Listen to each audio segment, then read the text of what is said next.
Dear friends, अस्सलाम वालेकुम। आज हम CSS PMS का इंतहाई इंपॉर्टेंट टॉपिक डिस्कस करेंगे जो कि 2023 के हिसाब से भी इंतहाई इंपॉर्टेंस है, जिसका नाम है क्लाइमेट चेंज। आज के इस टॉपिक को सुनने के बाद आपको किसी किस्म के लेक्चर या नोट से कंसल्ट नहीं करना पड़ेगा, क्योंकि इसके अंदर हम वो तमाम कॉन्सेप्ट क्लियर करेंगे कि व्हाट इज वेदर, वेदर क्या है और क्लाइमेट क्या है, ग्रीन हाउस गैसेस क्या होती है, इसके साथ ग्लोबल वार्मिंग का क्लाइमेट चेंज के साथ क्या ताल्लुक है, और क्लाइमेट किसे कहते हैं, और इसको कौन कौन से फैक्टर्स जो हैं वो कंट्रोल करते हैं, इसकी तमाम तर काजीज, सॉल्यूशंस और एविडेंस, और इसके साथ वो तमाम हम फैक्ट्स एंड फिगर्स को डिस्कस करेंगे जो कि रिसेंटली 2016 से 2022 के अंदर मुख्तलिफ किस्म की कॉन्फ्रेंसेस या इसके हिसाब से कोई सेमिनार या रिपोर्ट्स आई हैं जो कि नेशनल या इंटरनेशनल इंस्टीट्यूट यानी UN, WHO की तरफ से या BBC की चंद रिपोर्ट्स को डिस्कस करेंगे, जिसकी वजह से आपका ये मुकम्मल टॉपिक 2023 के फैक्ट एंड फिगर के हिसाब से इंतहाई अच्छी तरह मुकम्मल हो जाएगा। तो अब हम इसे स्टार्ट करेंगे।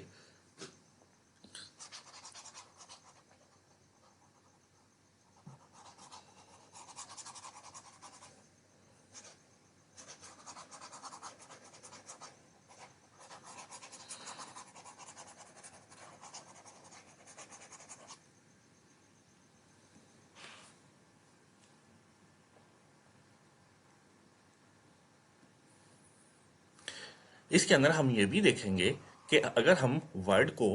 देखें तो इसके अंदर जो चाइना है, चाइना जो कार्बन डाइऑक्साइड के अखराज में तकरीबन 30% अपना हिस्सा डालता है, और इसी के साथ जो US है वो 15% अपना हिस्सा डालता है, और जो रशिया है, रशिया का 5% हिस्सा है, और इंडिया जो है वो 7% अपना हिस्सा डालता है। लेकिन जो पाकिस्तान है वो कार्बन डाइऑक्साइड के इखराज में 1% से भी कम हिस्सा डालता है, और बाकी तमाम ममालिक भी अपना मखसूस हिस्सा डालते हैं। लेकिन सिर्फ क्लाइमेट चेंज का जो मेन फर्क पड़ा है, जो क्लाइमेट चेंज के मेन असरात पड़े हैं, वो इसी खित्ते पर क्यों पड़े हैं, वो क्या वजह है जिसकी वजह से ये खित्ता मुतासर हो रहा है, और कार्बन डाइऑक्साइड जो है उसके अखराज से क्या मुराद है, और ये किन किन सोर्सेज से निकलती है, और इसके क्या क्या हार्मफुल नुकसानात हो सकते हैं जो कि इंसानी ज़िंदगी के लिए इंतहाई खतरनाक है, जिसकी वजह से एक मुल्क डिफ़ॉल्ट होने के करीब भी जा सकता है। उस मुल्क की आधी आबादी जो है वो गुर्बत की लाइन से भी नीचे जा सकती है, और इससे बेरोज़गारी और इकोनॉमिक इन्फ्लेशन भी आने के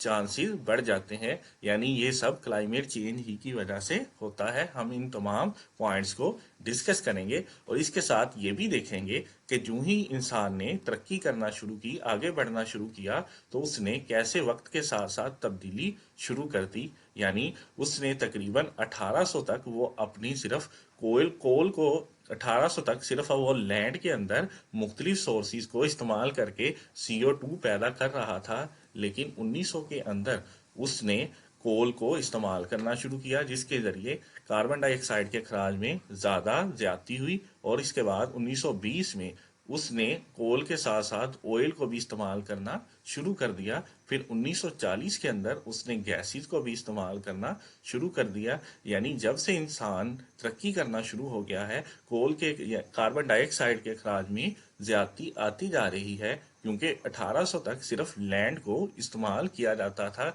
इसके अंदर फॉसल फ्यूल्स को जलाया जाता था अपने पर्सनल यूज़ के लिए। लेकिन इसके बाद हमने देखा कि कोल आ गया, उसके बाद ऑयल आ गया, उसके बाद गैसेस आ गई, और इसके साथ अदर रिसोर्सेज या इंडस्ट्री एवोल्यूशन भी आ गया। ये तमाम आने के बाद जो कार्बन डाइऑक्साइड के अखराज में ज्यादती आती गई, जिसकी वजह से पिछली 1900 सदी के अंदर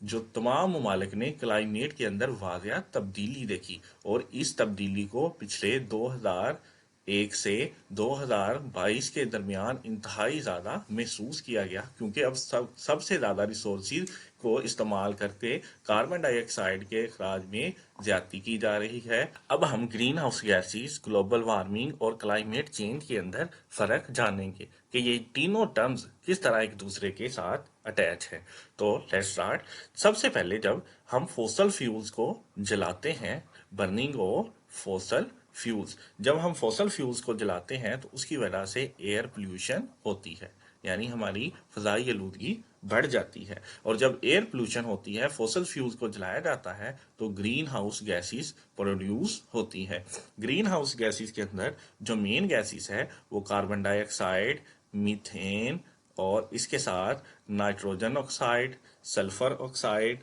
اور کلورو فلورو کاربنز یا ہائیڈرو فلورو کاربنز نکلتی ہے، اور یہ فضا کے اندر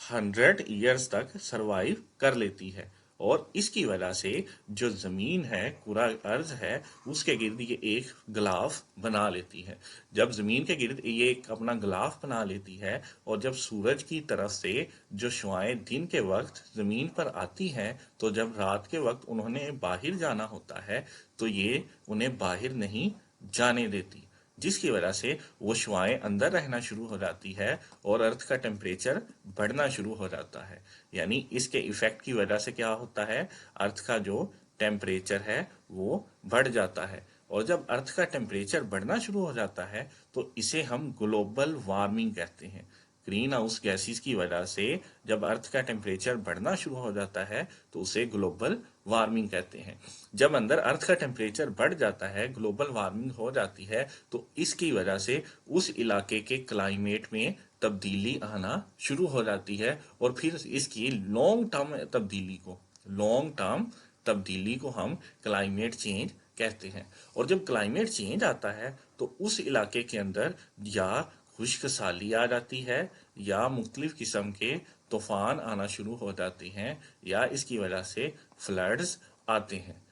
یہ تمام ایک سرکل ہے جو کہ آپس میں کنیکٹ ہے۔ یعنی جب ہم فوسل فیولز کو جلاتے ہیں تو اس کی وجہ سے گرین ہاؤس گیسز نکلتی ہیں اور وہ ارتھ کے گرد پھیل جاتی ہے، جس کی وجہ سے ارتھ کا ٹیمپریچر بڑھنا شروع ہو جاتا ہے۔ اسے ہم گلوبل وارمنگ کہتے ہیں، اور اس کی وجہ سے اس علاقے کے کلائمیٹ میں لانگ ٹرم تبدیلی آتی ہے، پھر ہم اسے کلائمیٹ چینج کہتے ہیں۔ اور کلائمیٹ چینج کی وجہ سے خشک سالی، طوفان اور اس کے ساتھ ساتھ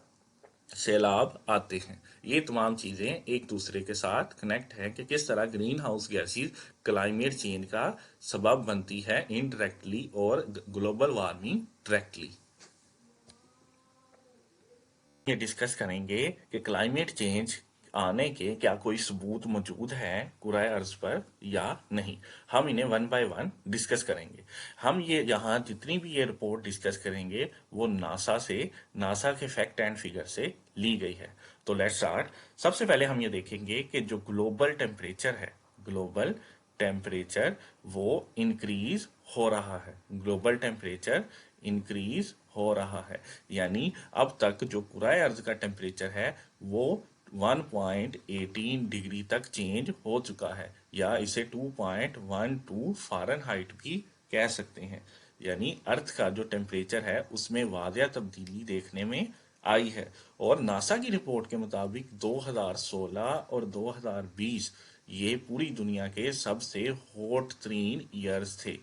یعنی کچھ نہ کچھ تو ایسا ہو رہا ہے جس کی وجہ سے ارتھ کا ٹیمپریچر چینج ہو رہا ہے، اور ارتھ اپنا مخصوص ٹیمپریچر چینج کرنے کے بعد کچھ فیکٹ اینڈ فگر لا رہی ہے، اور ارتھ کے اندر ٹیمپریچر میں اضافہ ہو رہا ہے، جیسا کہ 2016 اور 20 سب سے گرم ترین سال دیکھے گئے اکارڈنگ ٹو ناسا رپورٹ۔ اور اس کے ساتھ ہم دیکھیں گے کہ جو اوشن ہے ان کا جو واٹر ہے وہ بھی گرم ہو رہا ہے۔ اوشن کا جو پانی ہے وہ بھی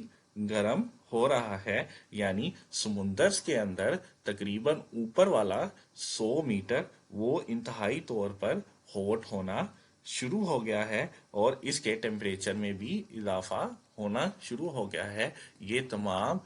گرین ہاؤس گیسز की वजह से जो ग्लोबल वार्मिंग आती है उसकी वजह से हो रहा है। बाद में इसकी वजह से जो ओशन करंट आता है उसकी वजह से क्लाइमेट चेंज आ सकता है, क्योंकि ओशन करंट की वजह से फ्लड्स भी आते हैं और रेनफॉल भी होती है। अब हम देखेंगे कि वो कौन सा तीसरा पॉइंट है जो कि क्लाइमेट चेंज का सबूत है। सी लेवल सी लेवल राइज, यानी समुद्र का जो लेवल है वो बढ़ रहा है। पिछली 100 सदी के अंदर तकरीबन 8 इंच तक समुद्र का पानी बढ़ा था। लेकिन अगर हम देखें कि सिर्फ 20 सालों के अंदर समुद्र का पानी अब 16 इंच बढ़ चुका है। यानी पिछली 1 सदी के अंदर सिर्फ 8 इंच बढ़ा था, लेकिन अब 16 इंच तक बढ़ रहा है। यानी पिछली 2 दहाइयों के अंदर हमने कुछ ऐसी एक्टिविटीज में इजाफा कर दिया है जिसकी वजह से समुंदर का जो पानी है वो बढ़ना शुरू हो गया है। और इसके साथ जो आइस शीट वो भी मेल्ट हो रही है, ये भी इसका सबूत है। फॉर एग्जांपल जो एरेटिक जो आइस है वो भी मेल्ट होना शुरू हो गई है, जिसकी वजह से मुख्तलिफ तौर पर फ्लड्स आ रहे हैं और समुंदर का पानी भी बढ़ रहा है। हमने ये देखा है कि पिछले 150 साल के अंदर 100 एर्टिक जो ओशन है उसके अंदर सिर्फ 148 बिलियन टन, सिर्फ अंटार्कटिका वो सिर्फ 148 बिलियन टन आइस को हर साल लॉस कर रहा है। इसके आइस के लॉस करने की वजह से समुद्र के पानी में इजाफा और फिर तमाम रेनफॉल या फ्लड की सूरत में हम देखते हैं। और इसके बाद जो हम देखेंगे कि ग्लेशियर मेल्ट हो रहे हैं, ये भी क्लाइमेट चेंज का सबूत है। ग्लेशियर्स का मेल्ट होना, जैसे हम देखें कि हिमालयाज के जो ग्लेशियर्स पाकिस्तान के अंदर मेल्ट हो रहे हैं, इसकी वजह से हमने फ्लड्स में तब्दीली देखी है जो कि 2023 के अंदर वाज़ह तौर पर देखी गई है। और इसके साथ अगर हम देखें तो जो स्नो है, डिक्रीज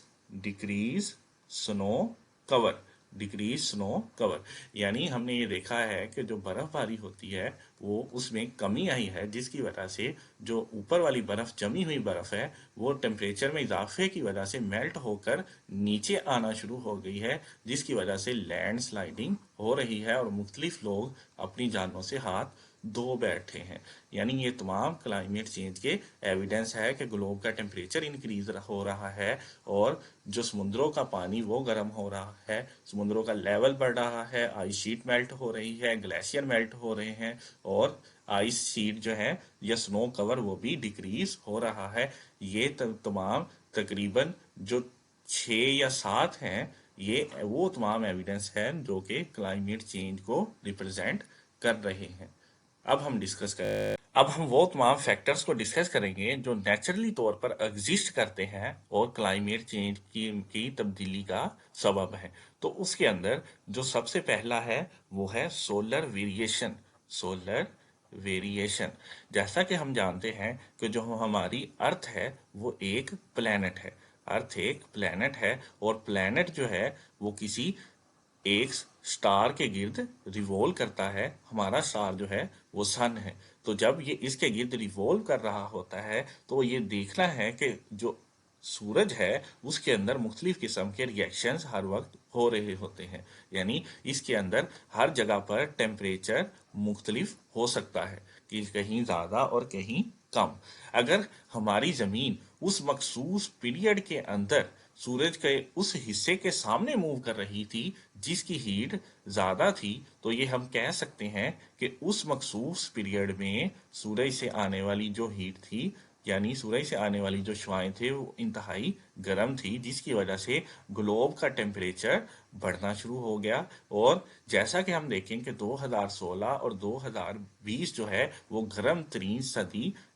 तरीन साल देखे जाते हैं या नासा की रिपोर्ट के मुताबिक। तो इसका मतलब उस तमाम पीरियड के अंदर जो प्लेनेट था, जो हमारी ज़मीन थी, वो सूरज के उस हिस्से के सामने थी जिसमें ज़्यादा टेम्परेचर था। इसलिए 2016 और 2020 जो हैं वो मुकम्मल तौर पर ये देखेंगे कि ये गर्म है। यानी सोलर वेरिएशन भी इफ़ेक्ट करती है क्लाइमेट चेंज पर। अब हम डिस्कस करेंगे कि अर्थ टिल्ट भी क्लाइमेट चेंज पर असरअंदाज होता है, वो भी इसी कॉन्सेप्ट के साथ जुड़ा हुआ है। जैसे हमारी जो अर्थ है वो तकरीबन 23.5 डिग्री पर मूव करती है, यानी हमारी अर्थ ऐसे मूव नहीं कर रही बल्कि वो थोड़ा सा एंगल ऐसे रखकर मूव कर रही है, जिसकी वजह से इसके मखसूस जो इलाके हैं, मखसूस इलाकों पर हर बार मखसूस रेडिएशन पड़ती है। यानी कोई इलाका कभी सूरज के किस हिस्से की तरफ आ जाता है और कभी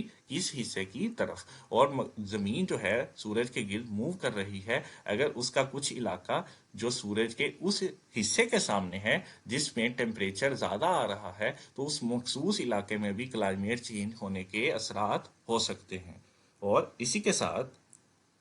अगर हम चांद को देखें जो कि ज़मीन के गिर्द मूव करता है और वो एक कुदरती तौर पर सैटेलाइट है, तो उसकी वजह से जो समुंदर के अंदर, ओशन के अंदर जो करंट प्रोड्यूस होता है, यानी लहरें प्रोड्यूस होती हैं, वो भी चांद की हरकत की वजह से उनमें तब्दीली आ सकती है और वो बढ़ सकती है, जिसकी वजह से उस मखसूस पीरियड के अंदर रेनफॉल में इजाफा हो सकता है या फ्लड्स आ सकते हैं। यानी सूरज की साथ ज़मीन की मोशन और ज़मीन के साथ जो चांद की मोशन है वो भी क्लाइमेट चेंज का सबब बन सकती है। और इसी के साथ हम देखें तो एक वोल्केनो इरप्शन भी है। वोल्केनो इरप्शन यानी ये कुदरती तौर पर जब पहाड़ फटते हैं तो उसमें से जो लावा मैग्मा, उसके अंदर हीट इंतहाई ज़्यादा होती है। जब वो बाहर निकलता है तो उससे साथ मुख्तलिफ किस्म की गैसेस भी निकलती है जो फ़ज़ा पर छा जाती है, जिनमें carbon dioxide, nitrogen oxide, sulphur oxide वगैरह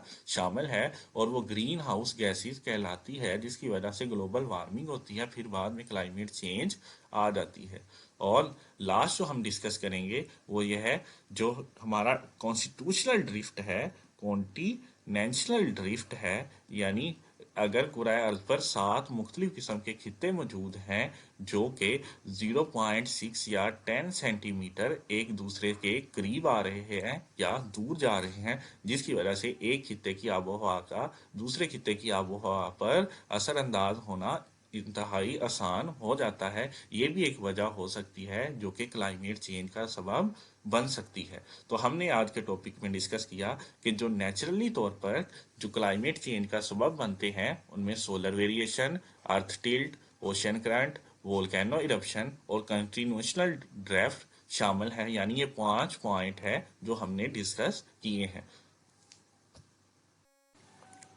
अब हम मैन मेड वो तमाम इफ़ेक्ट्स को जानेंगे जो कि क्लाइमेट चेंज का सबब बनते हैं, जो कि इंसानी एक्टिविटीज़ के साथ डायरेक्ट लिंक है। सबसे पहला है डिफॉरेस्टेशन, यानी इंसानों ने जंगलात को काटना शुरू कर दिया है, जिसकी वजह से जंगलात उस फ्लड को रोकने में भी मदद करते हैं और ये उस ज़मीन को खुश्क साली से भी बचाते हैं। और जंगलात की अहमियत की वजह से इन्वायरमेंट भी गुड रहता है, यानी इन्वायरमेंट को ये क्लीन करते हैं और ये माहौल दोस्त भी है। लेकिन जब इंसान ने अपने पर्सनल बेनिफिट के लिए इन्हें सिर्फ लकड़ी समझकर इन्हें जलाना शुरू कर दिया और अपने इस्तेमाल में या इन्हें बेचना शुरू कर दिया या इससे घर की मसनूई चीज़ें जो बनाना शुरू कर दी, तो उसकी वजह से भी क्लाइमेट में इफ़ेक्ट पड़ा। और ये जो एक फैक्टर थे जो क्लाइमेट को बर्दाश्त कर सकते थे, फ्लड्स वगैरह को, ड्राउट वगैरह को, स्टॉर्म वगैरह को कंट्रोल कर सकते थे, ये फैक्टर इंसान ने अपने हाथों से ज़ाया कर दिया, जिसकी वजह से क्लाइमेट चेंज आया और मुख्तलिफ लोगों ने अपनी जानों से हाथ धोया। नंबर 2 है burning of fossil fuel. Burning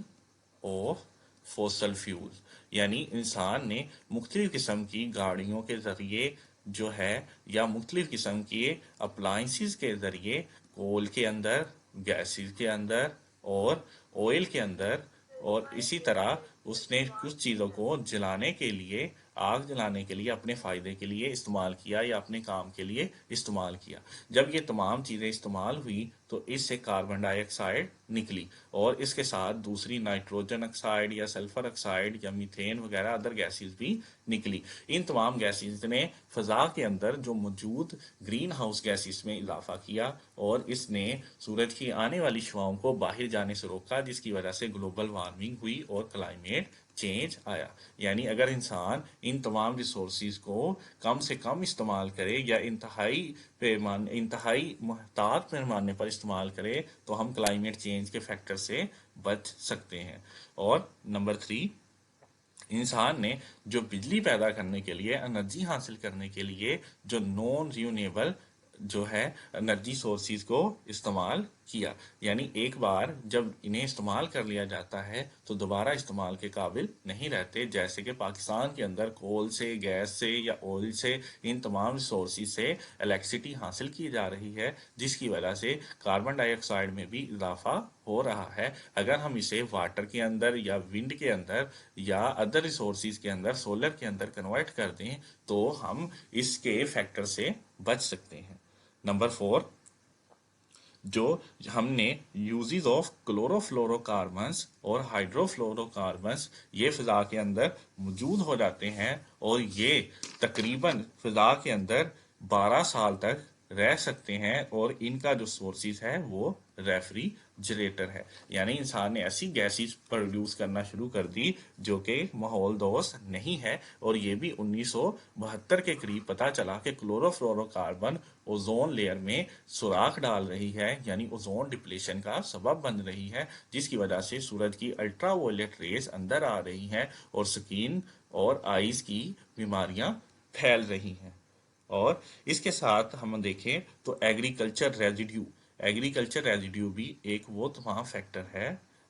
جو کہ کلائمیٹ چینج کا سبب بنتا ہے۔ ایگریکلچر ریزیڈیو میں ہم یا تو باقیات کو، ریزیڈیو کو جلا دیتے ہیں، اسے برن کر دیتے ہیں، جس کی وجہ سے مختلف قسم کی گیسز نکلتی ہیں، یا ہم جو سپرے وغیرہ یا جو کھادیں وغیرہ فرٹیلائز استعمال کرتے ہیں، یا ہمارا جو پخانہ ہے یا فیسز ہے، اس میں سے بھی جو گیسز نکلتی ہے وہ بھی گرین ہاؤس گیسز ہی کہلاتی ہے۔ اس کی وجہ سے بھی گلوبل وارمنگ ہو رہی ہے۔ بی بی سی کی رپورٹ کے مطابق تقریباً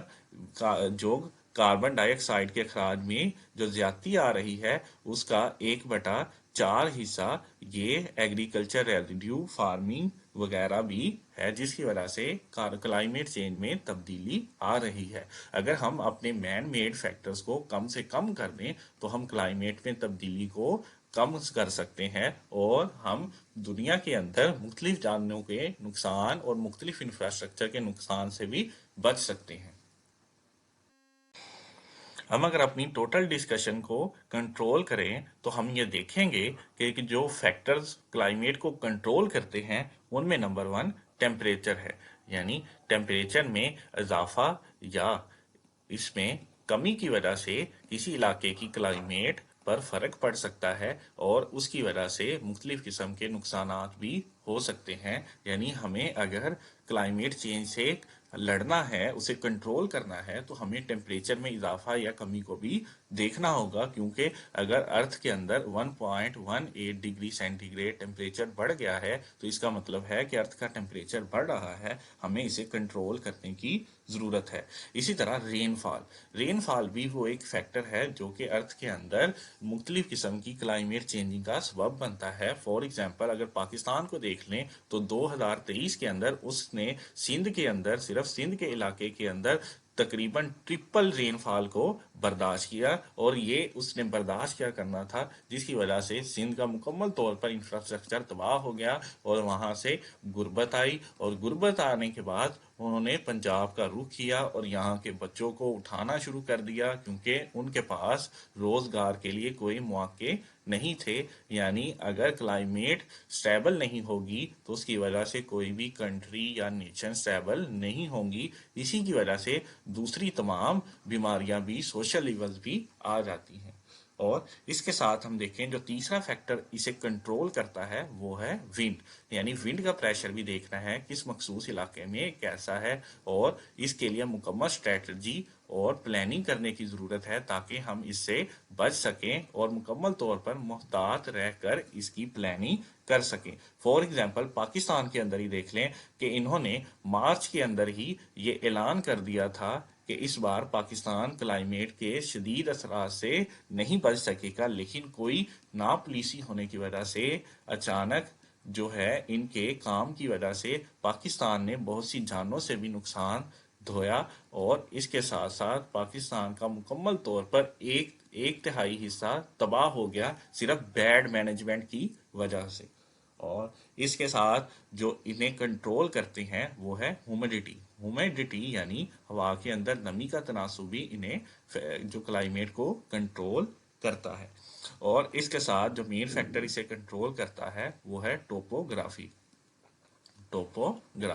یعنی کسی خطے کے اندر اس مخصوص پیریڈ کے اندر کیسی آب و ہوا ہے، اور وہ مخصوص جو پیریڈ ہے وہ اس کا جغرافیہ کیسا ہے، اور جغرافیائی تبدیلی تو اس علاقے پر اثر انداز نہیں ہو سکتی۔ یہ تمام جو ہے فیکٹرز انہیں کنٹرول کرتے ہیں کلائمیٹ چینج کو۔ اور اسی کے ساتھ ویجیٹیشن یعنی پودے بھی کلائمیٹ کو کنٹرول کرتے ہیں، کیونکہ یہ ماحول دوست ہوتے ہیں، یہ مختلف قسم کے فلڈز وغیرہ سے بھی بچاتے ہیں اور مختلف قسم کے طوفان یا خشک سالی سے بھی بچاتے ہیں۔ یعنی یہ تمام وہ فیکٹرز ہیں جو کہ کلائمیٹ کو کنٹرول کرتے ہیں۔ ہمیں ان پر خصوصی نظر رکھنی ہے کہ ان میں کہیں کسی قسم کی تبدیلی تو نہیں آ رہی، اگر محسوس کریں تو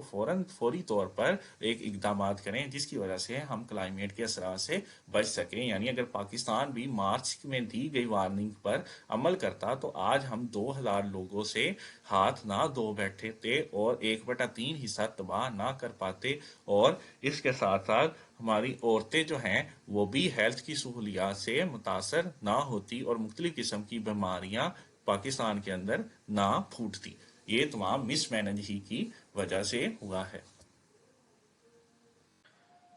اب ہم وہ تمام سلوشن کو ڈسکس کریں گے جس کی وجہ سے ہم کلائمیٹ کے اثرات سے محفوظ رہ سکتے ہیں۔ تو سب سے پہلے ہمیں 3R اسٹریٹجی اپنانی ہے۔ 3R اسٹریٹجی کیا ہے؟ ہمیں چیزوں کو ریڈیوس یعنی کم سے کم استعمال کرنا ہے، ری یوز کرنا ہے، دوبارہ استعمال کرنا ہے اور ری سائیکل کرنا ہے۔ اگر ہم اس پالیسی پر عمل کریں تو اس کی وجہ سے ہم کلائمیٹ کے اثرات سے بچ سکتے ہیں اور کاربن ڈائی آکسائڈ کے اخراج میں بھی کمی لا سکتے ہیں۔ اور اسی کے ساتھ جو ہے ہمیں ری نیویبل ذرائع کو استعمال کرنا ہے، ری نیویبل سورسز کو استعمال کرنا ہے۔ یعنی ہم اگر ونڈ سے یا واٹر سے یا اس کے ساتھ سولر سے ہم اگر انرجی حاصل کریں گے تو اس کی وجہ سے ماحول دوست انرجی ملے گی، بجائے یہ کہ ہم کول سے یا گیس سے یا کسی قسم کی اس کے ساتھ آئل سے انرجی حاصل کریں، نان رینیویبل سورسز استعمال کریں اور کاربن ڈائی آکسائڈ کے اخراج میں زیادتی کریں اور گلوبل وارمنگ یا کلائمیٹ چینج کے اثرات دیکھیں۔ اور اس کے ساتھ ہمیں پبلک ٹرانسپورٹ کو ترجیح دینی ہوگی، یعنی ہم اگر اپنی پرسنل گاڑی کو استعمال کرتے ہیں تو اس میں صرف ایک شخص یا 2 شخص یا زیادہ سے زیادہ 4 شخص بیٹھ سکتے ہیں، لیکن اگر ہم اس کے مقابلے میں بس کو استعمال کریں یا تو اس کے اندر تقریباً 50 لوگ بیٹھ سکتے ہیں۔ یعنی ہم کاربن ڈائی آکسائڈ کے اخراج میں کتنی کمی لا سکتے ہیں، کیونکہ دونوں ایک ہی جتنا ڈیزل آئل یا پیٹرول استعمال کرتے ہیں، لیکن پیسنجر کو اس کی منزل تک پہنچانے میں کتنا فرق ہے۔ اس کے لیے گورنمنٹ ہی اگر اچھی پالیسی بنائیں اور اچھی بسیز کو چلائیں تو لوگ اس کی طرف آ سکتے ہیں، جیسا کہ لاہور میں انہوں نے کام کیا جس کی وجہ سے لوگوں نے اپنی پرسنل بائکس وغیرہ کو چھوڑا اور جو ٹیکنیکل انہوں نے ٹرینز وغیرہ یا بسیز وغیرہ چلائی ہیں ان کی طرف آئے۔ تو اس کے ساتھ ہمیں پبلک ٹرانسپورٹ کو استعمال کرنے کے ساتھ ساتھ ہمیں پاپولیشن کو بھی کنٹرول کرنا ہے، اور پاپولیشن کو کنٹرول کرنے کے ساتھ ساتھ ہمیں انہیں اویئرنیس بھی دینی ہے، ایجوکیشن بھی دینی ہے کہ ہم کون کون سے سورسز استعمال کریں یا نہ کریں جس کی وجہ سے ماحول پر اثرات ہو سکتے ہیں۔ اور جو سب سے امپورٹنٹ اور مین ہے، ہم فوسل فیولز کو ہر جگہ جلا رہے ہیں اس میں ہم نے کمی کرنی ہے تاکہ ہم اس سے बच सकें जो क्लाइमेट चेंज की वजह से असरात आते हैं। ये तमाम वो फैक्टर्स हैं जो कि हमें क्लाइमेट चेंज के असरात से बचा सकते हैं, और हम अगर एनर्जी एफिशिएंट अप्लायंस इस्तेमाल करें तो हम क्लाइमेट के असरात से और ज़्यादा महफूज रह सकते हैं। अब हम क्लाइमेट चेंज की वजह से जो मुख्तलिफ जगह पर रिपोर्ट्स बनाई गई हैं या फैक्ट एंड फिगर है उन्हें डिस्कस करेंगे। तो सबसे पहले हम बीबीसी की रिपोर्ट को डिस्कस करेंगे। बीबीसी की रिपोर्ट के मुताबिक जो 1/4 कार्बन डाइऑक्साइड का हिस्सा है वो एग्रीकल्चर रेजिड्यू से आता है, या उन्हें हम जला दिया जाता है या उनके फीसिस वगैरह से आता है, जिसकी वजह से ग्लोबल वार्मिंग बढ़ जाती है और क्लाइमेट चेंज आता है। यानी हमें अगर एग्रीकल्चर रेजिड्यू को अच्छी तरह मुहतात तरीके से इसे ज़ाया किए बगैर या इसे जलाए बगैर अपने काम में ले आएं तो हम क्लाइमेट के इफेक्ट से बच सकते हैं। इसके बाद हम WHO की रिपोर्ट को डिस्कस करेंगे। WHO की रिपोर्ट के मुताबिक जो एयर पोल्यूशन की वजह से तकरीबन हर साल 4.2 मिलियन पर्सन यानी 42 लाख लोग मर जाते हैं, जो कि सिर्फ फ़ज़ाई आलूदगी की वजह से मरते हैं। और फ़ज़ाई आलूदगी के क्या क्या असबाब हैं या हम क्यों से फ़ज़ाई आलूदगी को बढ़ा रहे हैं ये हम सब जानते हैं। और इसके साथ जो हम G20 जो कंट्रीज़ हैं उन्होंने भी ये ऐलान किया है कि वो जो कार्बन डाइऑक्साइड की वजह से जो टेम्परेचर बढ़ गया है उसे हम 1.2 डिग्री या 1.5 डिग्री तक रिड्यूस करेंगे, क्योंकि हमने ये देखा है कि जो ग्लोब का टेम्परेचर है वो 1.18 डिग्री तक ज़्यादा हो गया है। अगर हम इसे कम करके 1.5 डिग्री कम करके वापस आ जाएं तो हम अपनी अर्थ को दोबारा बहाल कर सकते हैं, उसका टेम्परेचर दोबारा बहाल कर सकते हैं। लेकिन आजकल तो अर्थ का टेम्परेचर, प्लैनेट का टेम्परेचर बढ़ता जा रहा है। और इसके साथ हम एक और रिपोर्ट डिस्कस करेंगे। उस रिपोर्ट के मुताबिक ऑयल, गैस और इसके साथ जो कोयल है ये सबसे ज़्यादा क्लाइमेट चेंज की तब्दीली का सबब है। और इसके साथ जो यूएन की रिपोर्ट है, यूएन ने कहा है कि अगर अर्थ का टेम्परेचर 1.18 डिग्री से भी और ज़्यादा बढ़ के 3 डिग्री सेंटीग्रेड तक हो गया तो तकरीबन जो मैमल्स हैं उनकी आधी आबादी, उनका हैबिटेट मुतासर होगा और उनकी जान को खतरा है। और इसके साथ ही यूएन ने अपनी एक रिपोर्ट में कहा है कि जो हमने टारगेट रखा है कि हम 1.15 डिग्री सेंटीग्रेड टेम्परेचर को कम करेंगे, ये इंतहाई मुश्किल काम है और ये इतना आसान नहीं जितना आप समझ रहे हैं। और इसके साथ हम यूएन के जो पेरिस कॉन्फ्रेंस के बाद इन्होंने एक कॉन्फ्रेंस हर साल रखते हैं जिसका नाम यूएन कोप 26 है, जो कि 2021 में हुई थी। इसके अंदर भी तमाम ममालिक ने ये दावा किया कि वो 1.15 डिग्री टेम्परेचर कम करने में उसकी ग्लोब की मदद करेंगे और ऐसे तमाम सोर्सेज इस्तेमाल करेंगे जो कि माहौल दोस्त होंगे। अब जो रिसेंटली कल के दिन यूएन कोप 27 हुई है जो कि मिस्र के अंदर मुनक्कद हुई थी और पाकिस्तान के प्राइम मिनिस्टर शहबाज शरीफ भी उसमें शामिल हुए थे, तो शहबाज शरीफ का ये कहना था कि हम जो कार्बन डाइऑक्साइड के अखराज में 1% से भी कम डालते हैं, लेकिन 3 करोड़ लोगों ने इसका हर्जाना दिया है। यानी हमारा क्लाइमेट चेंज में तब्दीली में थोड़ा सा भी हिस्सा नहीं, लेकिन पाकिस्तान के 3 करोड़ लोग इससे मुतासर हुए हैं। हमारा $30 बिलियन का नुकसान हो चुका है और पाकिस्तान को $1 बिलियन सिर्फ लेने के लिए IMF के हाथों ब्लैकमेल होना पड़ता है। और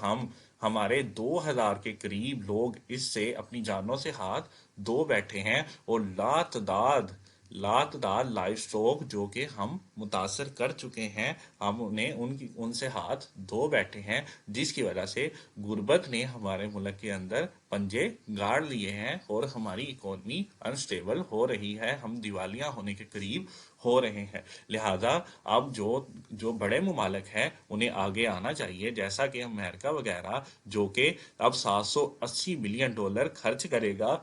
क्लाइमेट चेंज के اثرات کو کم کرنے کے لیے، لیکن وہ تقریباً 30% جو ہے، یعنی دنیا میں سب سے زیادہ کاربن ڈائی آکسائڈ کے اخراج کا بانی ہے۔ تو ہم نے یہ آج تمام ڈیٹیل کو ڈسکس کیا، اس کے اندر تمام reports, fact and figure, causes solutions کو ڈسکس کیا۔ امید ہے کہ اب آپ کو کسی قسم کے دوبارہ کبھی لیکچر کی یا نوٹس کی ضرورت نہیں ہوگی، کیونکہ یہ مکمل ریسرچ کے بعد یہ ٹاپک تیار کیا گیا تھا اور آپ تک پہنچایا گیا تھا۔ اگر اس میں کوئی کمی بیشی ہو تو ہمیں اپنی اگر آپ کسی بھی مقابلہ جاتی امتحان CSS PMS PPSC کے لیے پریشان ہیں تو پریشانی چھوڑ گئے اور اسکالر اکیڈمی کو سبسکرائب کیجیے اور مستقبل کو بہتر بنائیے۔